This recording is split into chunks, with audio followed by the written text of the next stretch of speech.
اٹھا لیں دنیا اہل سنت کی عظیم شخصیت شعراء آفاق خطیب مسلک اعلیٰ کے نقیب عاشق سرکار غوث اعظم حضرت علامہ ڈاکٹر آصف رضا سیفی صاحب کا استقبال کیا جائے۔ ہاتھوں کو اٹھائیں، پہلے اٹھائیں، نعرہ تکبیر اور بلند آواز سے۔ میں مجلس منتظمہ سے گزارش کرتا ہوں حضرت معین قادری بنگلور کو جلد تیار کرایا جائے اور انہیں منبر پاک پر لانے کی کوشش کی جائے۔ جو احباب کھڑے ہیں اگر بیٹھ جائیں گے تو میں آپ حضرات کی قدر کروں گا، آپ کے بارگاہ میں خراج پیش کروں گا۔ بیٹھ جاتے آپ، ہاتھوں کو اٹھائیں، نعرہ تکبیر، اللہ، نعرہ رسالت، یا رسول اللہ، مسلک اعلیٰ فیضان اہل بیت مصطفیٰ، زندہ باد، ذکر خاندان مصطفیٰ، زندہ باد، حضرت علامہ ڈاکٹر آصف رضا سیفی، زندہ باد، فیضان سرکار غوث پاک۔ صرف 4 مصرے حضرت کے لیے ذہن کی ڈائری پہ تحریر کیا ہے، سماعت فرما لے ہیں اعلیٰ سیرت و اخلاق میں آصف رضا سیفی۔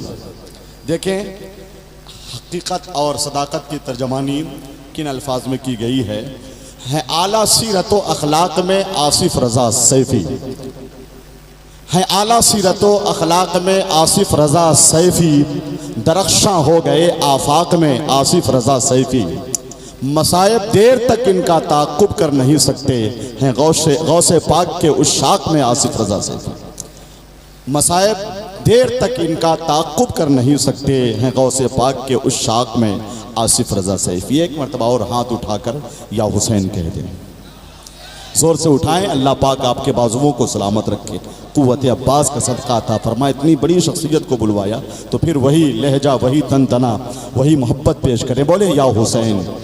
ابن علی نے دین کو تازہ بہار دی، اپنے لہو سے دین کی صورت نکھار دی، تلوار تو یزید کے ہاتھوں میں تھی مگر تم نے حسین ظلم کی گردن اتار دی۔ پھر بولے یا حسین۔ میں حضرت سے گزارش کرتا ہوں کہ خطاب آغاز فرمائیں خطاب کا۔ ہم لوگ بحثت خلوص و محبت آپ کی بارگاہ میں خراج عشق پیش کر رہے ہیں۔ اللہ پاک آپ کو صحت و عافیت کے ساتھ عمر دراز عطا فرمائے۔ آپ کی جماعت سے، آپ کی ذات سے جماعت کو امیدیں وابستہ ہیں۔ آپ جو کام کر رہے ہیں وہ بہت ہی اصلاح و ہدایت کا ایک چراغ بن کر روشنیاں بکھیر رہے ہیں۔ اللہ پاک آپ کو سلامت باکرامت رکھے۔ بسم اللہ جلیل الشان عظیم البرہان شدید السلطان، ماشاء اللہ کان اعوذ باللہ من الشیطان الرجیم، بسم اللہ الرحمن الرحیم، یا اللہ المحمود فی کل فعالہ، یا اللہ المحمود فی کل فعالہ، یا اللہ المحمود فی کل فعالہ، استغفر اللہ کل ذنوبی یا ستار یا غفار، بحق حضرت محمد مصطفیٰ صلی اللہ تعالی علیہ وسلم، استغفر اللہ کل ذنوبی یا ستار یا غفار، بحق مخدوم کائنات و مولائے کائنات و سرکاران حسنین کریمین علی رحمت و رضوان، استغفر اللہ کل ذنوبی یا ستار یا غفار، بحق شیخ عبد القادر جیلانی روح روحانی روح ربانی محی الدین شیخ عبد القادر جیلانی، یا روحی یا قلبی یا نور یا غوث العظم، یا بازی شب یا مخدوم محی الدین یا حضرت شیخ عبد القادر جیلانی، اغثنی و امددنی و نورنی و اسقنی و اعطنی و اکرمنی وانصرنی وانظرنی ورحمنی وحفظنی وارشدنی، طلع البدر علینا من سنیات الوداع، وجبت الشکر علینا ما دعا للہ داعی، بلغ العلا بکمالہ کشف الدجا بجمالہ، حسنت جمیع خصالہ صلو علیہ وآلہ۔ السلام علیکم ورحمۃ اللہ وبرکاتہ۔ بڑے ادب سے آقا کریم صلی اللہ علیہ وسلم کی بارگاہ جہ و حشم میں درود شریف کا ہدیہ تبریک پیش کریں اور پڑھیں۔ اللہم صلی علی سیدنا و شفیعنا و نبینا و مولانا نورک محمد وعلی آل محمد بعدد کل معلوم لک بعدد کل معلوم لک بعدد کل معلوم لک۔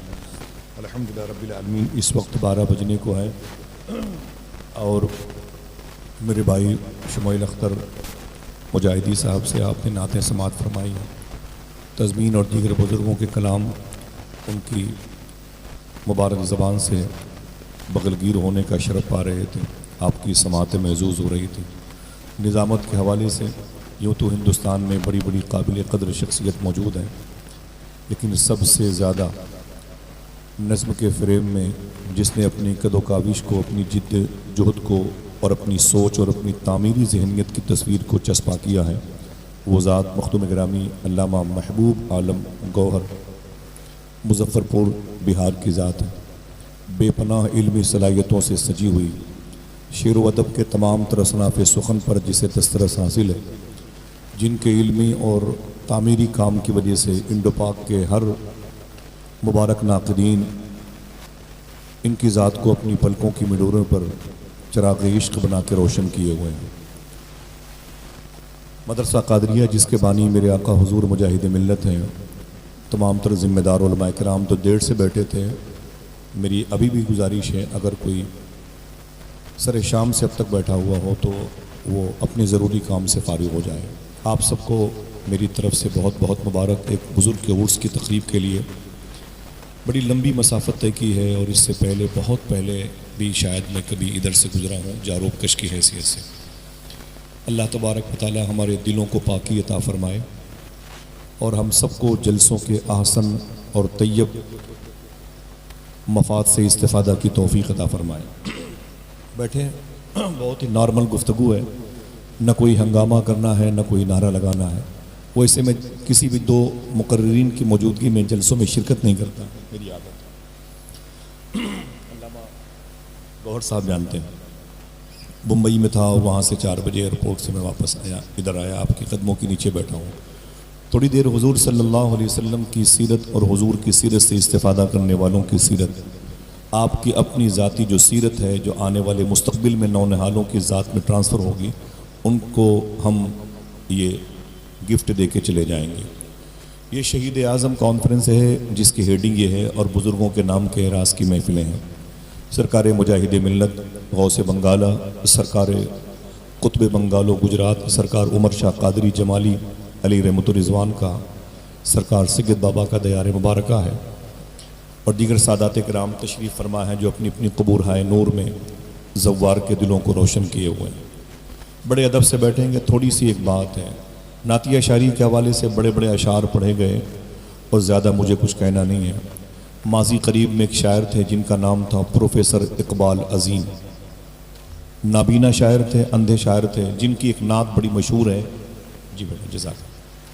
مدینے سے حضور کی بارگاہ سے انہیں بلاوا آ گیا، آنکھوں میں روشنی نہیں تھی، نابینا تھے، اندھے تھے، جب گھر سے نکلے تو آنکھوں میں آنسو آ گئے، تو آپ نے ایک نعت کہی کہ مدینے کا سفر ہے اور میں نمدیدہ نمدیدہ، میری آنکھیں برس رہی ہیں۔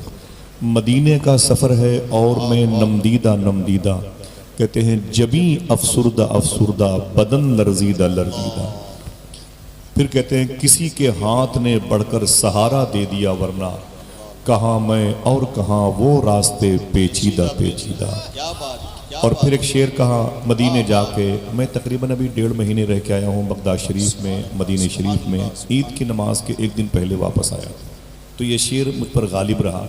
اقبال عظیم کہتے ہیں مدینہ جا کے ہم سمجھے تقدس کس کو کہتے ہیں، مدینہ جا کے ہم سمجھے تقدس کس کو کہتے ہیں، ہوا پاکیزہ پاکیزہ فضا سنجیدہ سنجیدہ، مدینہ جا کے ہم سمجھے تقدس کس کو کہتے ہیں، ہوا پاکیزہ پاکیزہ فضا سنجیدہ سنجیدہ۔ اور پھر جب حضور کی بارگاہ میں پہنچے تو ان کے خادم نے کہا کہ پروفیسر اقبال عظیم صاحب سرکار کی مزار شریفہ کے قریب آ گئے، فرمایا چپ رہو مجھے نہ بتاؤ۔ پھر ایک شعر، سکون قلب کی لہروں سے یہ محسوس ہوتا ہے، کوئی ہے مائل لطف و کرم پوشیدہ پوشیدہ، مدینے کا سفر ہے اور میں نمدیدہ نمدیدہ، جبیں افسردہ افسردہ بدن لرزیدہ لرزیدہ۔ تھوڑی دیر کی گفتگو کا مجھے حکم ہے، زیادہ وقت لے کر کے گفتگو کرنے کا قائل، یہ رسمی جملے ہیں کہ میں زیادہ دیر تک بولنے کا قائل نہیں، لیکن حقیقت ہے کہ میں دیر تک بولنے کا قائل، لیکن اپنے بڑوں کے احکامات کی راہ کا مسافر بنوں گا تھوڑی دیر کے لیے۔ آج چاند کی 14 شوال المکرم ہے اور کل 15 شوال کی تاریخ ہے۔ سننا، نہ کوئی زور سے بولے، نہ کوئی موبائل، نہ کوئی گیم کھیلے، بیٹھے میری بات سن لیں۔ دیکھیں شہید اعظم کی جو مبارک قبیلے کی یہ 4 دیواری ہیں، ان میں کن کن اسماء کی اینٹیں لگی ہوئی ہیں وہ دیکھیں۔ کل 15 شوال المکرم ہے. زیادہ تر ہم میں سے ایسے لوگ بیٹھے ہیں 70% جن میں ہم بھی شامل ہیں. میری ماں بہنوں سننا، جن کو یہ پتہ نہیں ہے کل کا دن آج سے تقریباً 1450 سال پہلے کتنا اہم دن تھا. اسلام کے لیے، آقا کریم کے غلاموں کے لیے کتنی اہمیت کا حامل کل 15 شوال کا دن تھا. میں چاہتا ہوں کہ آج تھوڑی دیر کے لیے 2 یا 3 باتیں ایسی بتا دوں جو کل کے دن کی یادوں کو تازہ کر دیں. اجازت ہے بھائی؟ بولیں سبحان اللہ. بیٹھے کچھ بھی نہیں، بس آپ مجھے بتا دیں، اور کچھ سبحان اللہ بھی کہنا تو بہت میٹھی آواز میں کہیے گا. مائک میں بہت زیادہ گونج نہ پیدا کرے. بہت اچھا مائک ہے آپ کا. سبحان اللہ. کل کا دن اور آج جو گزر رہا یہ دن کیا ہے؟ ٹھیک 1 سال پہلے 2 ہجری کے موقع پر اسلام اور کفر کی ایک جنگ آقا کریم صلی اللہ علیہ وسلم کی ادارت میں ہوئی تھی، مدینہ شریف سے تقریباً 150 کلومیٹر کے فاصلے پر، جسے مقام بدر کہا جاتا ہے، جس میں حضور کے 13 غلام وہیں شہید ہوئے. ایک راستے میں ان کو لے کے 14 اور کفاران مکہ کے تقریباً 70 لوگ مارے گئے تھے اور جہنم میں گئے تھے. اس جنگ کے مارے ہوئے لوگوں کے گھر کے لوگوں کے اندر بدلے کی بھاونا پیدا ہوئی. تو ٹھیک 1 سال کے بعد کل کے دن وہ مکہ شریف سے 480 کلومیٹر کا سفر کر کے مدینے کی طرف چڑھائی کرنے کے ارادے سے آئے تھے. میں چاہتا ہوں کہ میں اپنے دوستوں کو، اپنے بچوں کو، بڑی تعریف کی ہے میرے بھائی فاروق بھائی نے، مجھے بڑی خوشی ہے. کمیٹی کے لوگوں کا اخلاص اور اخلاق بڑا پیارا ہے. اللہ ان کے دلوں کو روشنی عطا فرمائے. تو اس موضوع پر تھوڑی سی بات کروں گا، سنیں گے انشاءاللہ؟ سبحان اللہ سبحان اللہ. حالانکہ اس کا ٹائٹل ہے شہید اعظم کانفرنس کربلا. آپ کے قدموں کو چوم کے بتا دوں، یہ علماء کی جوتیاں میرے سر کا تاج. سادات کرام، مجھے یاد نہیں ہے میں نے کتنی راتیں کربلا میں گزاری ہیں. مجھے اپنی خود بھی یاد نہیں. اللہ کا شکر ہے، غوث پاک کرم ہے، مجھے خود یاد نہیں. کربلا کے ذرے ذرے زمین گلی کوچے کے بارے میں آپ مجھ سے پوچھ لیں. اللہ کا شکر ہے. لیکن میں چاہتا ہوں کہ ایک یادیں ہیں وہ دھومل نہ ہونے پائیں. ایک تجسس ہے اس کتاب کے اوراق کو دیمک چاٹ نہ لے. ایک مبارک ہمارے بزرگوں کی مذہبی تاریخ کی ایک فائل ہے، وہ کہیں غائب نہ ہو جائے. اس لیے میں چاہتا ہوں کہ اپنے نوجوانوں کو اپنے بزرگوں کی قربانیوں کے قریب کر دوں، اور میرا مقصد کچھ نہیں. آپ کی ساری محبتوں کو میں سلام کرتا ہوں. قرآن شریف میں ایک آیت کریمہ ہے، بسم اللہ الرحمن الرحیم، وَلَنَبْلُوَنَّكُمْ بِشَيْءٍ مِّنَ الْخَوْفِ وَالْجُوعِ وَنَقْصٍ مِّنَ الْأَمْوَالِ والانفس والثمرات وبشر الصابرین. پھر ریورس کرتا ہوں، سننا بولے. وَلَنَبْلُوَنَّكُمْ بِشَيْءٍ مِّنَ الْخَوْفِ. قرآن پڑھتا کون ہے؟ جلدی بولے. مسلمان. کون پڑھتا ہے؟ اونچی بولے. مسلمان پڑھتے ہیں. قرآن مسلمان پڑھتا ہے. غیر پڑھتے ہیں تو کرم ہوتا ہے تو پھر اس کی زلفوں کے اسیر ہو جاتے ہیں. ایک الگ ٹاپک ہے. قرآن مسلمان پڑھتے ہیں، اور قرآن کے احکامات بھی مسلمانوں کے لیے. مسلمانوں کے لیے میری دعا ہے کہ اللہ ہر اطراف غیر مسلم بھائیوں کو قرآن سے استفادہ کی توفیق عطا فرمائے، صراط المستقیم پہ چلنے کی توفیق بخشے. آمین کہہ دیں. یہ قرآن جس میں یہ آیت کریمہ ہے، اللہ کہتا ہے کہ ہم ضرور ضرور تمہیں آزمائیں گے. جلدی بتاؤ کہ اللہ کس سے کہہ رہا ہے؟ یہودیوں سے، اسرائیلیوں سے، نصرانی عیسائیوں سے کہہ رہا ہے، بودھزم سے کہہ رہا ہے، سیکولرزم سے کہہ رہا ہے، شجر پرست سے کہہ رہا ہے، اور فلک پرست سے کہہ رہا ہے، آتش آگ کو خدا کہنے والے مجوسیوں سے کہہ رہا ہے. مجھے جلدی بتائیں کہ اللہ کس سے کہہ رہا ہے کہ ہم ضرور ضرور تمہیں آزمائیں گے؟ آپ کا جواب ہوگا اللہ مسلمانوں سے کہہ رہا ہے. بولے کس سے کہہ رہا ہے؟ بات سمجھ لیں تو بات ختم ہو جائے گی، پھر اس کو کھینچنے کی نوبت ہی نہیں آئے گی ربڑ کے طریقے سے. اللہ کس سے کہہ رہا ہے؟ جو پڑھتا ہے اس سے قرآن مخاطب ہے. جو قرآن پڑھتا ہے اللہ اس سے کہہ رہا ہے سن اے میرے مومن بندے، ہم ضرور ضرور تمہیں آزمائیں گے. اب آزمائش کا طریقہ کیا ہوگا؟ اللہ نے اس کی کچھ نشانیاں ظاہر فرما دی. خوف سے، ڈرا دھمکا کے. کس سے کہہ رہا ہے اللہ؟ اونچی بولے ہاتھ اٹھا کے. ماشاءاللہ. پھر سے بولے کس سے کہہ رہا ہے؟ آزمائش کے طریقے کیا ہے؟ اللہ کہتا ہے ڈرا دھمکا کے، خوف سے. پھر کہتا ہے والجوع، بھوک سے. بھوک سے. خوف کتنا رہا؟ کبھی کعبہ شریف گرا دیں گے، منہدم کر دیں گے. اب رہا کہ لشکر کے سامنے دیکھیں آپ، کعبہ ڈٹ کے کھڑا رہا. اب رہا کہ ذات فنا ہو گئی. پھر لوگ آئے قبیلے ابو جہل سے تو اسلام کو مٹانے کے لیے. اسلام کا چراغ انڈمان نکوبار تک پہنچا ہوا ہے اور ابو جہلی مارے گئے. سمجھ رہے ہیں؟ قرآن کہتا ہے ہم تمہیں بھوک سے آزمائیں گے. یہ مکہ شریف ہے اور مکہ شریف سے 7 کلومیٹر کے فاصلے پر مینا کی وادی ہے. تقریباً 60 نبیوں کی غائبانہ طور پر مزارات موجود ہیں. یہ وہ نبی ہیں جن کی موتیں بھوک کی وجہ سے ہوئی ہیں. یہ وہ نبی ہیں جن کی موتیں بھوک کی وجہ سے ہوئی. قرآن کہتا ہے والجوع، ہم تمہیں بھوک سے آزمائیں گے. وَنَقْسٍ مِّنَ الْأَمْوَالِ، تمہارے مالوں میں خرابی پیدا کر کے. تمہارے رکھے ہوئے اسٹاک زدہ جو مال ہے نا، ہمارے ہاں جو ہم نے مال جمع کر کے رکھے ہیں، اللہ کہتا ہے اس میں خرابی پیدا کر دی. وہ مال خراب ہو جائیں گے، بیچنے کے لائق نہیں ہوں گے، بکے گے نہیں، آپ پریشان ہو جاؤ گے. وَنَقْسٍ مِّنَ الْأَمْوَالِ، پہلا کہتا ہے اللہ کہتا ہے کہ وَالْأَنفُسِ، تمہاری جانیں لے کر کے. پھر بولے اللہ کس سے کہہ رہا ہے؟ آپ سمجھے کس سے کہہ رہا ہے؟ یعنی آپ سے، مسلمانوں سے کہہ رہا ہے. اس میں کوئی غیر اپوزیشن مراد نہیں ہے. اب اگر آپ نے کلمہ پڑھ لیا ہے تو آزمائے تو جاؤ گے. اگر آپ نے کلمہ پڑھ لیا ہے تو آزمائش ہوگی، ایگزام ہال میں لایا جائے گا. یہ الگ بات ہے کہ آزمائش 2 طریقے کی ہوتی ہے. ایک آزمائش جو واقعی ایمان والوں کے ساتھ ہوتی ہے، جو آزمائش انہیں اللہ کے قریب کر دیتی ہے. ایک آزمائش جو بلا کے ساتھ ہوتی ہے اور اسے دور کر دیتی ہے اللہ سے. امام حسین بھی کربلا کے میدان میں شہید ہوئے تھے. ان کا بھی جسم پاک سے خون نکلا تھا، ان کے بھی جسم کی ٹکڑے ٹکڑے ہوئے تھے اور ان کی لاشوں پہ گھوڑے دوڑائے گئے تھے. ابو جہل بھی میدان بدر میں مارا گیا تھا، اس کی بھی روح نکلی، اس کے جسم کے ٹکڑے ٹکڑے ہوئے. دونوں کی موتوں میں فرق کیا ہے؟ ابو جہل کی جو آزمائش ہے وہ خدا سے دور ہو گئی تو وہ آزمائش بلا بن گئی. حسین پاک کی جو آزمائش ہے وہ خدا کے قریب لے گئی تو پھر یہ آزمائش امتحان میں کامیابی کا سبب. اتنی بات سمجھ لیا. اللہ کہتا ہے ہم ضرور ضرور تمہیں آزمائیں گے. تو آزمائش کے لیے آپ یہ نہ سوچیں کہ گیس سلنڈر ختم ہو گیا تو ہم ہی آزمائش میں.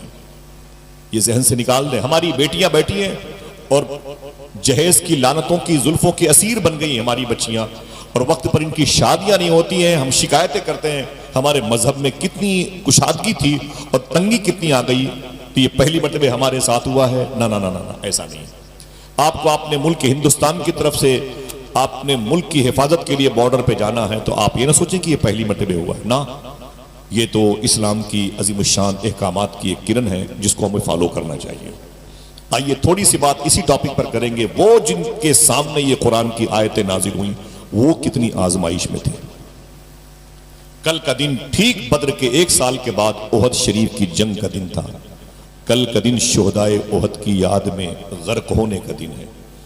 احد جو مدینہ شریف سے تقریباً 5 یا 6 کلومیٹر کے فاصلے پر موجود ہے، جس کے دامن میں مبارک شہداء لیٹے ہوئے ہیں، وہ کل شہید ہوئے تھے 15 شوال کو، عید کے 15 دن کے بعد. میں چاہتا ہوں کہ جب شہیدان محبت کی بات ہو تو کیوں نہ انہی کی بات ہو جائے جن کا ذکر بہت کم ہوتا ہے. ٹھیک ہے. اب ٹھیک 1 سال پہلے جب بدر کی لڑائی شروع ہوئی تو حضور نے کیا کہا؟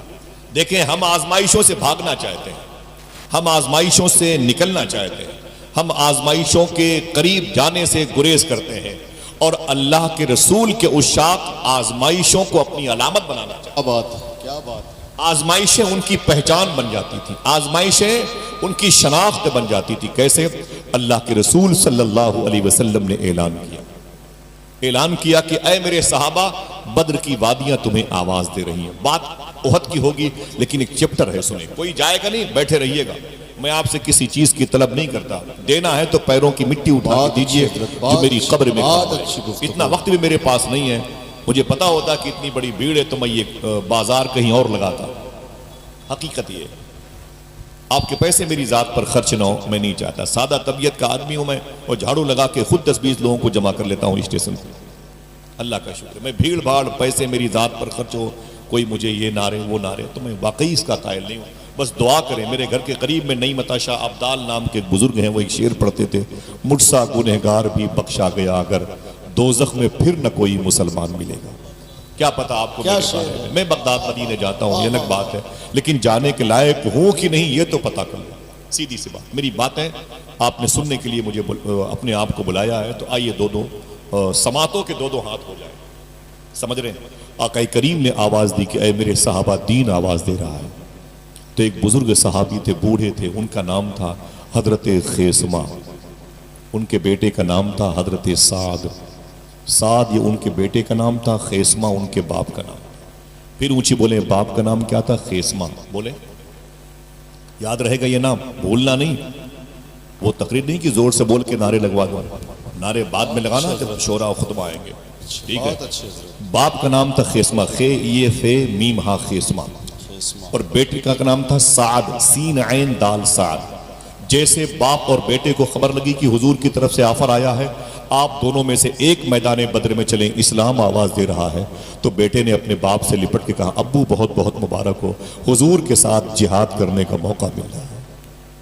بارات جانے کی بات نہیں ہو رہی تھی، ولیمہ کھانے کی بات نہیں ہو رہی تھی، حضور کے ساتھ جہاد میں جانے کی توفیق مل رہی ہے. تو باپ نے کیا کہا؟ تم کہاں جاؤ گے؟ باپ نے کہا تم کہاں جاؤ گے؟ تو بیٹے نے کہا ہم حضور کے ساتھ بدر کی لڑائی میں جائیں گے. تو باپ نے کہا میرے ہوتے ہوئے تم نہیں جا سکتے. جب تک میں زندہ ہوں اسلام کا کوئی تیر تجھے ہلاک نہیں کر سکتا. میں اپنے سینے پر اس تیر کو روکوں گا، میں جاؤں گا. شہادت میرے حصے میں آ گئی تو اے میرے بیٹے میری قسمت کے وارے نہیں آ رہے. بیٹے اور باپ لڑ گئے. کس بنیاد پر؟ جام شہادت پینے کی بنیاد پر. باپ اور بیٹے لڑ گئے. سننا صاحب سننا، بہت بڑا احسان ہوگا مجھ پہ. باپ اور بیٹے لڑ گئے جام شہادت پینے کی بنیاد پر. میں جاؤں گا، بیٹا کہتا ہے میں جاؤں گا، باپ کہتا ہے میں جاؤں گا. ہمارے گھر میں ہو تو یہ بہنیں اور ٹانگ پکڑ کے اپنے اپنے شوہروں کا اندر کھینچنے وجود. تم کہاں جا رہے ہو؟ ابا کو جانے دو. تم کہاں جا رہے ہو؟ بیٹے کو جانے دو. لیکن اس گھر میں اس بیس پر لڑائی ہوئی کہ پہلے میں جاؤں گا، پہلے میں جاؤں گا. لڑائی کا شور اتنا بڑھ گیا کہ پڑوسیوں نے آ کے مداخلت کی. ان لوگوں نے آ کے مسئلے کا حل. کیا بات ہے بھائی آپ دونوں کیوں لڑ رہے ہیں؟ تو باپ نے کہا میرے بیٹے کو سمجھا دیجئے، جنگ کے میدان میں حضور کے ساتھ میں جانا چاہتا ہوں، یہ ڈسٹرب کر رہا ہے. بیٹے نے کہا میرے باپ بوڑھے ہو چکے ہیں، یہ کہاں جائیں گے؟ یہ کہاں جائیں گے؟ ان کے پاس طاقت و قوت ہے.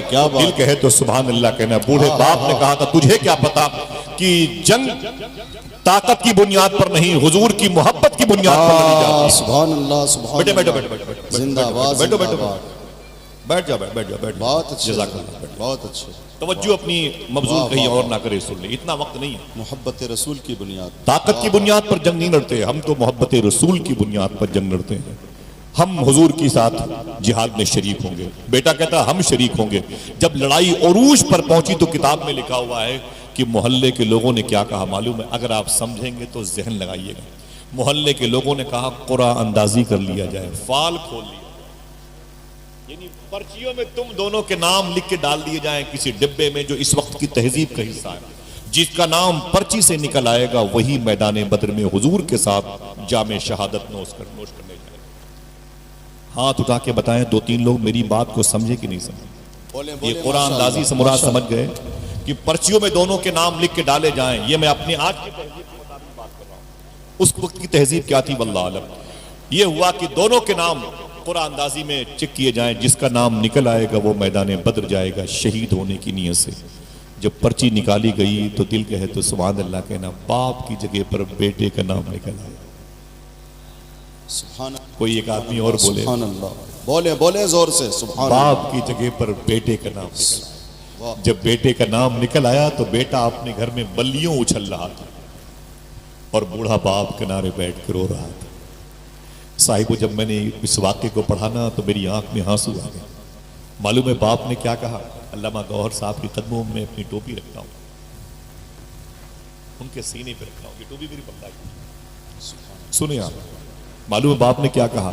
اپنے بیٹے کو دیکھا میرا بیٹا خوشی میں اچھل رہا ہے تو باپ نے کہا اے میرے بیٹے پرچی بدل لے. اچھا کیا بات ہے، کیا بات ہے.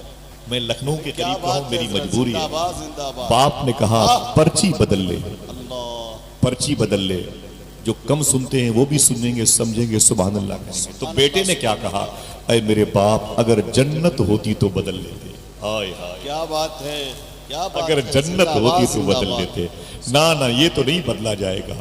بیٹا تیار ہو کہ جیسے گھر سے باہر نکلنا چاہتا تھا بوڑھی ماں آ گئی. بیٹے کی پیشانی چوم کے بولی کہاں؟ بولے حضور کے ساتھ جام شہادت نوش کرنے جا رہا ہوں. اب اگر ہم آزمائشوں میں ہیں تو اے میری ماں یہ وہ آزمائش ہے جس پر بڑی بڑی نعمتیں قربان ہو جائیں. مجھے جانے دے. ماں نے اپنے بیٹے کے چہرے کی بنائیں لی اور دروازے پر رخصت کرنے کے لیے جیسے آئی پیچھے سے اس کی نئی نویلی دلہن بھی آ گئی. اس نے اپنے شوہر کا دامن تھام لیا. کہاں جا رہے ہو؟ مجھے اسی لیے لے کے آئے تھے کہ میں اپنے کلائیوں کی چوڑیاں توڑ دوں. کہاں جا رہے ہو؟ تو شوہر نے کہا جناب سعد نے میں حضور کے ساتھ بدر کی لڑائی میں شرکت کرنے جا رہا ہوں. اللہ اکبر. تو اس لڑکی نے کیا کہا؟ وعدہ کرو میدان محشر میں اگر تم آج شہید ہو گئے جا کر کے بدر کی وادی میں، تو میدان محشر میں جب تمہیں اللہ شہید کہہ کے بلائے اور تمہاری ماں کو شہید کی ماں کہہ کے بلائے تو وعدہ کرو میرا نام بھی آ جائے کہ یہ شہید کی بیوی آ رہی ہے. اور میری کوئی خواہش نہیں ہے، مجھے شہید کی بیوی کا اعزاز مل جائے. شوہر نے کہا ضرور. معلوم ہے 180 کلومیٹر کا سفر کیا اور میدان بدر کی وادی میں گئے. حضور کے غلاموں نے، حضور نے ایک عریش جگہ پر قیام کیا، جھوپڑی کو عریش کہتے ہیں، وہاں پہ قیام کیا اور بدر کی تاریخ ساز لڑائی میں حضور کے غلاموں کو کامیابی ملی. اور اس کی ایک بڑی مبارک داستان ہے. آپ یقین کرو کہ آپ جب کبھی بدر جاؤ گے، شہدائے بدر کی مبارک ناموں کی نیم پلیٹ دیکھو گے تو اس میں 5واں نام حضرت سعد بن خیسمہ کا ہے. وہیں شہید ہو گئے. سبحان اللہ. بھری جوانی میں شہید ہو واہ واہ واہ. بیوی بیوہ ہو گئی. ماں اپنے بیٹے کو یاد کر کے روتی. جب باپ کو خبر لگی کہ میرا بیٹا شہید ہو گیا، میرا بیٹا شہید ہو گیا ہے، تو باپ اس قدر چیخا اور تڑپا کی آوازیں باہر آ گئیں. پھر محلے کے لوگ آ گئے، بولے کیا بات ہے آپ اس قدر چیخ و پکار میں رو رہے ہیں؟ کیا بیٹا مر گیا اس لیے رو رہے ہیں؟ تو بولے خدا کی قسم بیٹے کے مرنے پہ نہیں رو رہا ہوں. بولے پھر؟ بولے اس لیے رو رہا ہوں کہ میں کیوں شہادت کا جام پینے سے محروم رہی، مجھے موت کیوں نہیں لے گئی بدر کے میدان میں. یہ وہ شہادت کا جذبہ تھا، وہ آزمائش تھی جن آزمائشوں سے ہم بھاگنا چاہتے ہیں اور یہ ان آزمائشوں کی رسیوں میں مقید ہونا چاہتے ہیں اور پھر اللہ کی طرف سے ان کو انعام ملتا ہے. وَبَشِّرِ الصَّابِرِينَ. ذرا کوئی چپکے سے کہہ دے زور سے بولے. خیسمہ بچے ہوئے ہیں. خیسمہ ٹھیک 1 سال کے بعد یعنی کل تھی اور آج کا دن تھا 14 شوال المکرم. پتہ نہیں کیوں یہ بات میرے ذہن پہ آ گئی. 14 شوال جو رات گزر رہی ہے یہ 15 کی آ گئی. کل کا جو دن گزرا ہے وہ 14 شوال کا گزرا ہے. آقا کریم صلی اللہ علیہ وسلم کو خبر لگی کہ خیسمہ کے بیٹے کی شہادت جب سے ہوئی ہے، خیسمہ باقی ہے، بہت روتے ہیں. تو حضور نے بلایا، خیسمہ کیا چاہتے ہو؟ کہا حضور بس یہ چاہتا ہوں کہ جیسے میرا بیٹا آپ کی نگاہوں کے سامنے شہید ہو گیا، میں بھی آپ کی نگاہوں کے سامنے شہید ہونا چاہتا ہوں. آقا کریم نے کہا بہت اچھا موقع ہے، آؤ اسلام آواز دے رہا ہے. کل کے میدان میں وہ بھی تشریف لائے. اب میں آپ کو وادی احد کی باتیں بتاتا ہوں. میرا امام کہتا ہے اسی میدان احد میں جو لوگ شہید ہوئے ان کے بارے میں جان نثارانے بدر و احد پر درود، حق گزارانے بیعت پہ لاکھوں سلام. سننا بہت غور سے، کوئی طلب نہیں ہے. اللہ کے رسول صلی اللہ علیہ وسلم نے اپنی مبارک جماعت سے فرمایا تم دائیں طرف فوج لے کے کھڑے ہو جاؤ 150 لوگوں کی، تم بائیں طرف 150 لوگوں کی تعداد اور تم 150-200 لوگ بیچ میں رہنا اور کچھ لوگ کمک کا کام کریں گے. بعد میں امدادی ٹیم آئے گی، کچھ لوگ زخمیوں کو پانی پلائیں گے، کچھ لوگ لاشیں اٹھائیں گے، کچھ تیر تلواریں دیں گے، کچھ رجس کے شعر پڑھیں گے. حضور نے یہ ڈیوٹی لگا دی. پھر حضور نے کیا کہا سننا نوجوانوں. میرے آقا فرماتے ہیں اور میرے خیمے کے سامنے باڈی گارڈ بن کے کون کھڑا ہوگا؟ پھر جملہ سمجھے، میرے خیمے کے سامنے باڈی گارڈ بن کے کون کھڑا ہوگا؟ ایک پتلے دبلے صحابی تھے، ان کا نام تھا حضرت زیاد. کیا نام تھا؟ اونچی بولے. حضرت زیاد ان کا نام تھا. وہ کھڑے ہو گئے، بولے سرکار میں آپ کی پہرے داری کروں گا، میں آپ کے سامنے باڈی گارڈ بنوں گا، محافظ بنوں گا اور آپ کے اس خیمے کے سامنے میں کھڑا رہوں گا.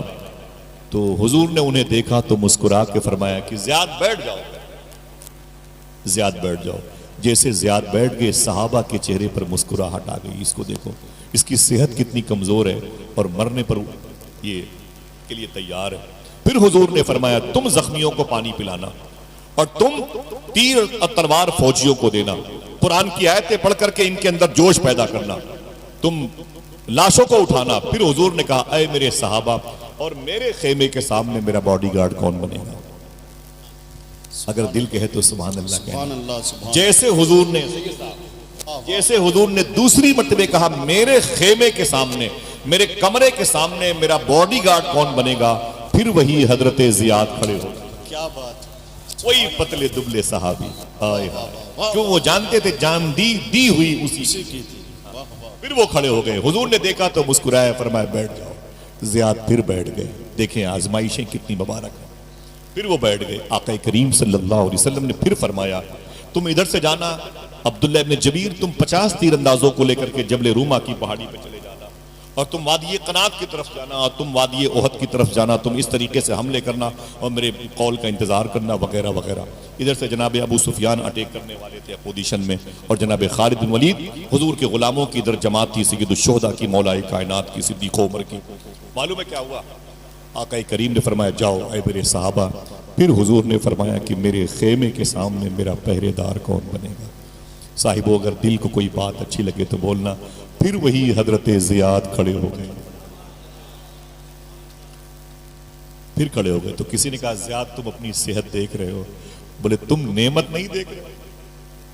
کتنا بڑا منصب مل سکتا ہے حضور کی حفاظت میں شہید ہونے کا۔ تو حضور نے جناب زیاد کو بلایا، تعال تعال ادھر ادھر۔ جناب زیاد قریب آئے، حضور نے فرمایا زیاد تم سمجھ رہے ہو میں کیا کہہ رہا ہوں؟ جناب زیاد نے کیا کہا؟ حضور میں سمجھ رہا ہوں، آپ کی بارگاہ میں دربان، چوکیدار، محافظ، باڈی گارڈ بن کے کھڑا ہونا ہے۔ میرے آقا فرماتے دشمنوں کے حملے میری خیمے پہ بہت زیادہ ہوں گے، تم یہاں کب تک کھڑے رہو گے؟ جناب زیاد نے کیا کہا؟ رو کر کے کہا سرکار جب تک جسم کے اندر ایک قطرہ خون باقی ہے کیا بات، آپ کی دہلیز نہیں چھوڑوں گا۔ واہ واہ واہ، سبحان اللہ، آپ کی ایک قطرہ خون بھی باقی ہے تو دہلیز مصطفیٰ نہیں چھوڑوں گا۔ اتنا کہا تو حضور نے اپنی تلوار، حضور نے اپنی ڈھال جناب زیاد کے حوالے کی۔ جنگ کا بگل بجا، جناب زیاد حضور کے باڈی گارڈ بن کے کھڑے ہو گئے، اور جب کھڑے ہوئے تو دشمنوں کا حملہ حضور کی طرف تھا۔ دوسرے جب یہ نشیب و فراز کے ساتھ جنگ آگے بڑھی ہے، وہ تو تاریخ یاد ہے سب کو، دوسرے حملے معلوم ہے دیکھتے دیکھتے 72 زخم آئے تھے جناب زیاد کو۔ بخار ہوتا ہے تو نمازیں چھوڑ دیتے ہیں، بیٹیاں 4 ہوں تو رشوت اور دلالی کے پیسوں سے ہم کمانا چاہتے ہیں، سمجھ رہے ہیں؟ ذرا سی سوسائٹی میں آزادی مل جائے علماء کرام کی طرف سے تو ہماری نسلیں آوارہ ہو جاتی ہیں، لڑکے اور لڑکیاں پھر آوارگی کے نشے کی دکانوں پہ رہتے ہیں۔ یہ دیکھیں آپ 72 زخم آ گئے تھے جناب زیاد کو۔ یا رسول اللہ یا محمدہ کہا اور زمین پر گر پڑے۔ جب زمین پر گر پڑے جناب زیاد تو حضور کی وہ ٹیم غلاموں کی جو زخمیوں کو لے کر کے جاتی تھی وہ آ گئی، جناب زیاد کو اٹھایا اور زخمی کیمپ پہ لے کے جانے لگے تو راستے میں جناب زیاد نے آنکھیں کھول دی۔ جب آنکھیں جناب زیاد نے کھولی تو کہا مجھے کہاں لے کے جا رہے ہو؟ لوگوں نے کہا آپ زخمی بہت زیادہ ہیں، آپ کو زخمی کیمپ لے کے جا رہا ہوں، مستشفیٰ یعنی ہاسپٹل، کلینک۔